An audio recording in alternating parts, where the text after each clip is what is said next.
नारायण सुर्व्यांच्या आतापर्यंत आपण 3 कविता पाहिलेल्या आहेत. पहिली कविता 2 दिवस, दुसरी कविता माझी आई आणि तिसरी कविता गिरणीची लावणी. आता आपण नारायण सुर्व्यांची चौथी कविता पाहणार आहोत. ती म्हणजे पोस्टर. 4 घरातील चौघेजण आम्ही,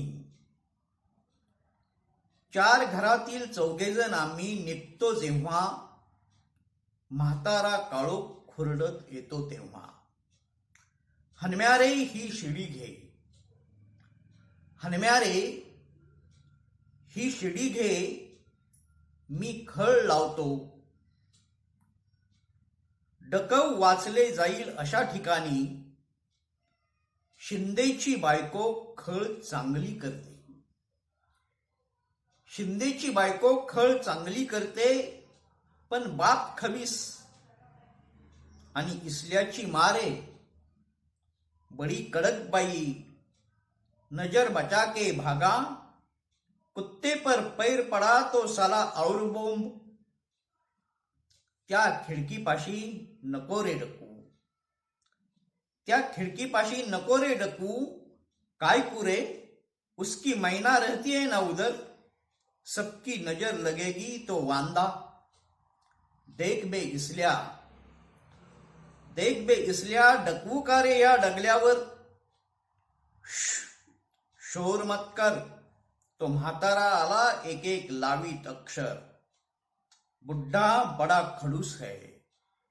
4 घरातील चौघेजण आम्ही परततो जेव्हा, कुरकुर खांद्यावरती करते कावड, झाडांची पानेही करती बडबड. इसल्या रे कल मीटिंग चलेगी उधर, मरने दो अपने को साली आती है अब झोप. मग मरले का ह्या शिडीवर, उचलून तिघेही नेऊ कब्रिस्तान पर.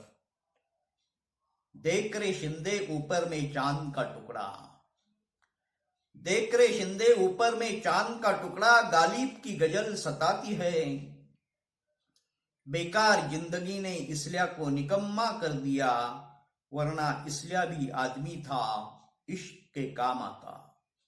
चुप बे इसल्या, खाली पकपक. हनम्यारे एक काम करूया, अपना विरोध. वर्गणी जमवूया, अपना विरोध. इसल्याची शादी बनवूया, तो फुल सपोर्ट. अपने भी घर एक दुल्हन आएगी, शहनाई बजेगी. ही दुनिया किती पुढे गेली रे, थोडीसी नाक के आगे पीछे बुडवा की नजर. म्हणून म्हणतो इसल्या, बुढ्यासाठी चष्मा घेऊ लवकर आयडिया. आता ही कविता वाचलेली असताना किंवा वाचत असतानाच या कवितेतली जी भाषा आहे, ही या कवितेतली भाषा किती उर्दू मिश्रित किंवा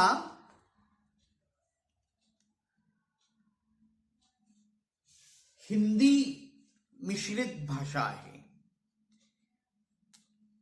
हिंदी मिश्रित म्हणजेच मुंबईतल्या फुटपाथवरची सामान्य माणसाची ही सामान्य भाषा आहे.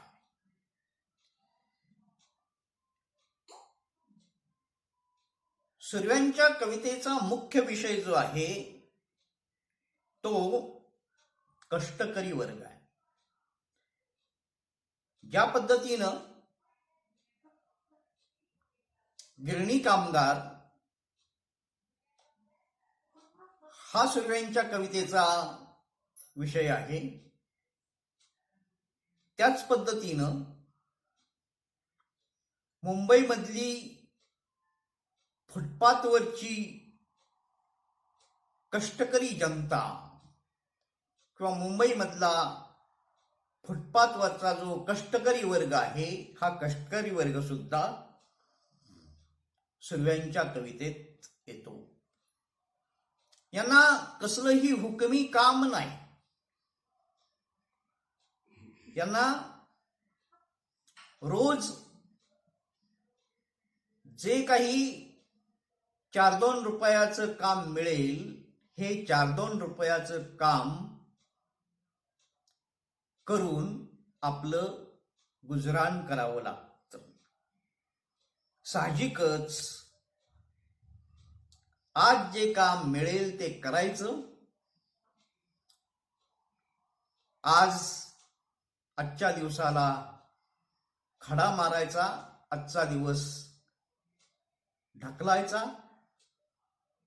उद्याचा दिवस जेव्हा उजाडेल तेव्हा उद्याचं काम उद्या बघायचं. अशी ही फुटपाथवरची जनता आहे, अशी ही फुटपाथवरची मंडळी आहे.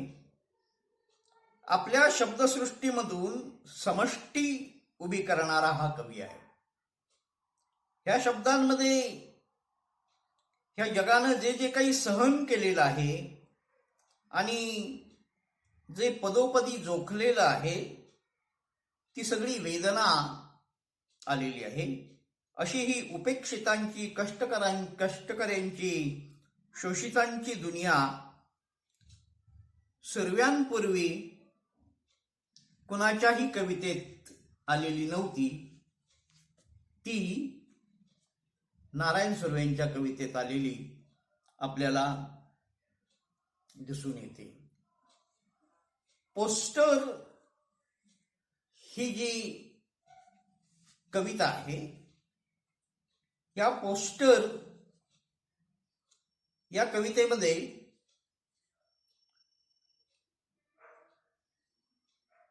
एक गद्यप्राय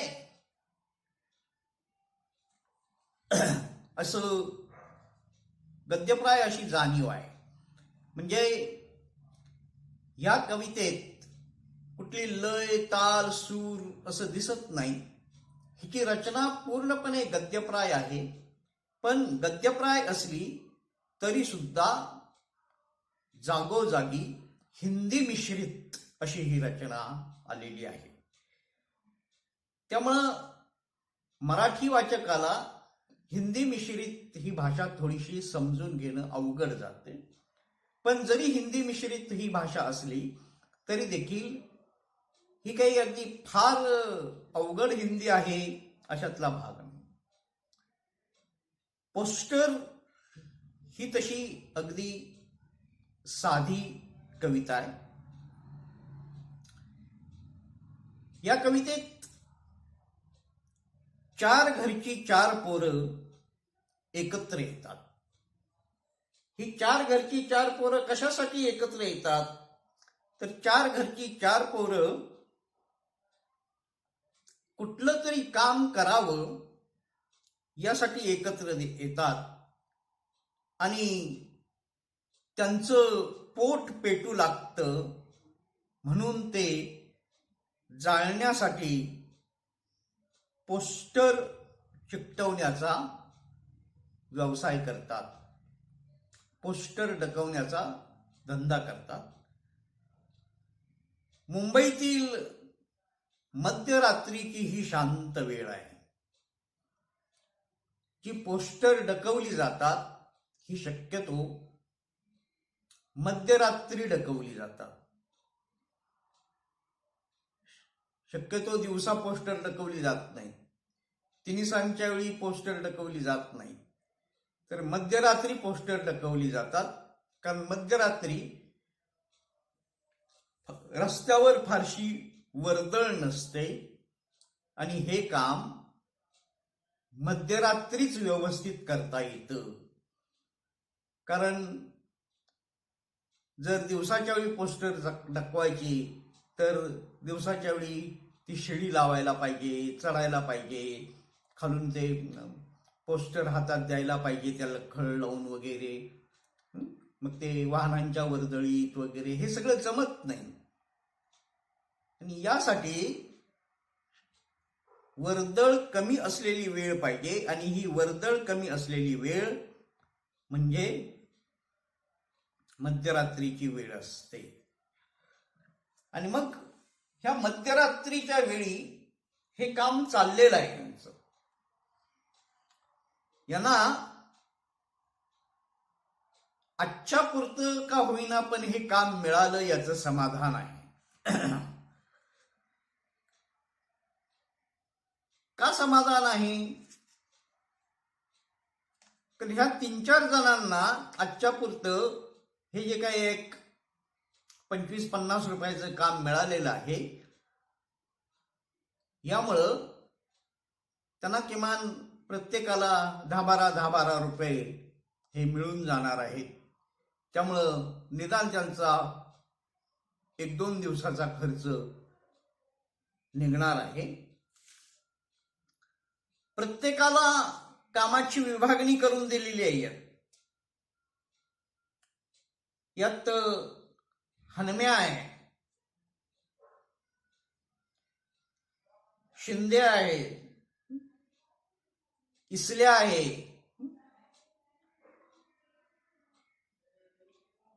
आणखी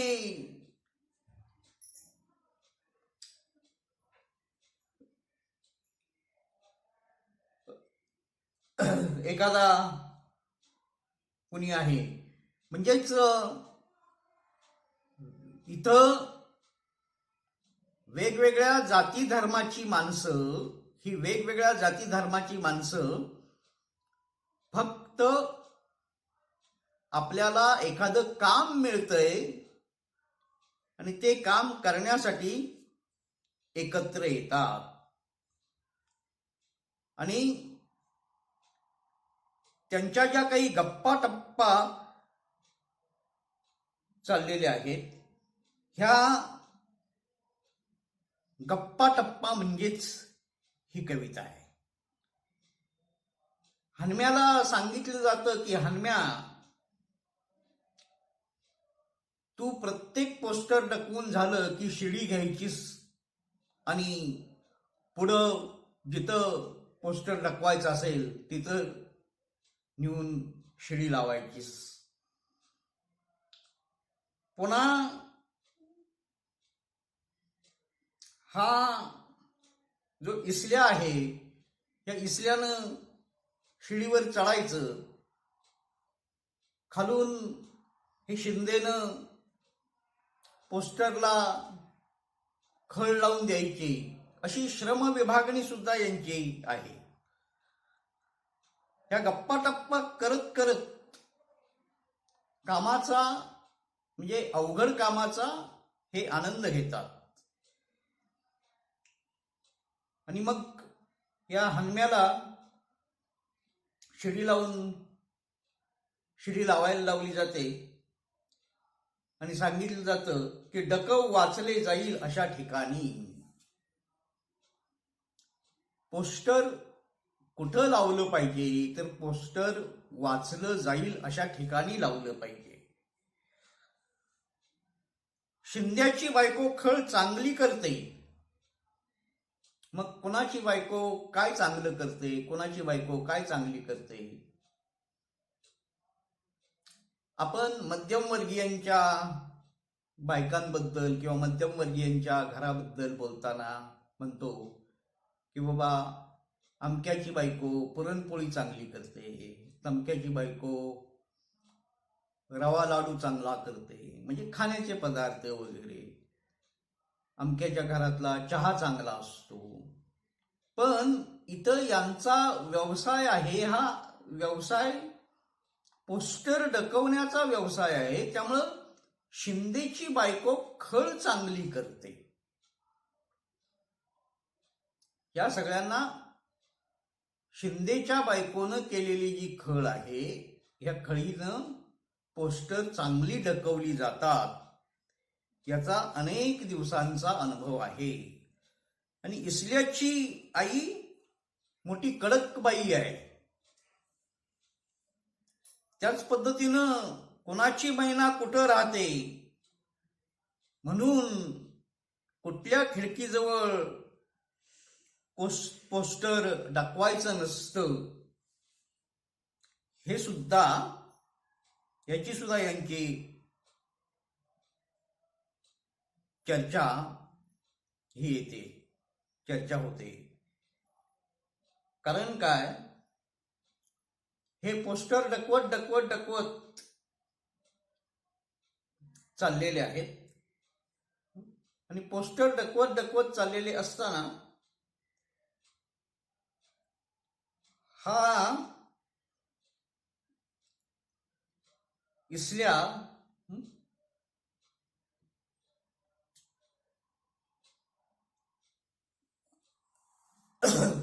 एका ठिकाणी पोस्टर डकवतो आणि पोस्टर इसल्या डकवत असताना त्याला दटावणी दिली जाते की तिथं ते डकवू नको, त्या खिडकीपाशी नको रे डकवू. तसा इसल्या म्हणतो काय कुरे. त्यावेळी त्याला सांगितलं जातं की उसकी मैना रहती है ना उधर, सबकी नजर लगेगी तो वांदा. ते पोस्टर जिथं लावलं जातंय तिथं यांच्यापैकी कोणाची तरी प्रेयसी आहे. ही प्रेयसी त्या माडीवरती राहते आणि त्या माडीजवळ लावलेलं जे काही पोस्टर आहे, त्या खिडकीजवळ लावलेलं पोस्टर आहे, या खिडकीजवळ लावलेल्या पोस्टरकडं बघण्याच्या निमित्तानं यांच्या प्रेयसीकडं दुसरं कुणी बघेल ही कल्पना यांना सहन होत नाही.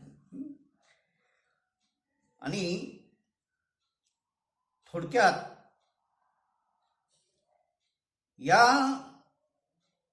कवितेत सुरुवातीला जरी भाषा विनोदी वाटली तरी देखील ही कहाणी मात्र उपेक्षेची कहाणी आहे, दारिद्र्याची कहाणी आहे. मानवी जीवनातील विराट दुःख आणि दारिद्र्य यातून जगण्याची जी धडपड आहे, ही जगण्याची धडपड, त्यातून येणारा थकवा, यांचे जे गुंतागुंतीचे जे पदर आहेत, हे गुंतागुंतीचे पदर या कवितेत येतात. पोस्टर लावणारी पोरं एका बाजूनं या विषमतेत बुडतात तर दुसऱ्या बाजूनं उल्लसित सुद्धा आहेत. दारिद्र्य त्यांच्या पाचवीला पुजलेलं आहे, नशिबी आलेलं आहे, तरी ते दारिद्र्यावर कण्हत नाही. राजकारणाविषयी ह्या मुलांना आस्था नाही, कारण ज्या सभेची पोस्टर हिनी दाखवायला घेतलेली आहेत त्या सभेची पोस्टर दाखवून झाल्यानंतर हे दिलासा सोडतात आणि म्हणतात की कल मीटिंग चलेगी उधर, मरने दो अपने को साली आती है अब झोप. मग मरले का ह्या शिडीवर, उचलून तिघेही नेऊ कब्रिस्तान पर. ज्या कामाबद्दलचे 4 पैसे मिळणार आहेत त्याबद्दल ते फक्त पैसे मिळवणं एवढाच त्यांचा हेतू आहे. या जगात मरणं ही गंभीर गोष्ट नाही. मरायचं असेल तर त्यांनी चटकन मरून घ्यावं, त्याला ताबडतोब कब्रिस्तानात पोचवून येता येईल. सुखदुःखाच्या जाणीवा अशा बोथट आहेत आणि तरीही या जगाला एक विरंगुळा आहे आणि त्यांनाही गझल गावीशी वाटते. पोस्टर डकवत जगणारे आणि पोस्टर चिकटवण्यात मरणारे हे क्षुद्र जग आहे. दुसऱ्या बाजूनं पाहिलं तर याही जगात चंद्राविषयी आस्था आहे, संसाराविषयी आशावाद आहे. असं हे चिवट आणि जिद्दीचं जग आहे. या कवितेत हसणं आहे, खिदळणं आहे, उल्हास आहे, स्वप्नरंजन आहे, हे सगळं आहे. पण सगळं काही फक्त बुडबुड्यासारखं आहे. एकंदरीतच काय, हे जे यांचं रस्त्यावरच्या पोरांचं प्रेमजीवन आहे हे सफल न होण्यातलं आहे. आणि म्हणून तर पुढं जाऊन म्हटलं जातं की देख रे शिंदे ऊपर में चांद का तुकडा. हा इसल्या म्हणतो की देख रे शिंदे ऊपर में चांद का तुकडा. माझी प्रेयसी कशी आहे तर चंद्राच्या तुकड्यासारखी आहे, चंद्रकोरीसारखी आहे. गालिब की गजल सताती है, मलाही गालिब की गजल आवडते. पण बेकार जिंदगी ने इसलिया को निकम्मा कर दिया, वरना इसलिया भी आदमी था, इश्क के काम आता. हे प्रेमजीवन सफल होण्यातलं नाही, कारण इसल्यामध्ये त्याच्या प्रेयसीला भाकरी देण्याची ताकद नाही. त्यामुळंच त्याची जिंदगी बर्बाद आहे. म्हणून तो स्वतःचं प्रेमजीवन एखादा रद्दी कागद चुरगाळून टाकावं तसं चुरगाळतो. अशा प्रकारची पोस्टर ही नारायण सुर्वे यांची कविता आहे.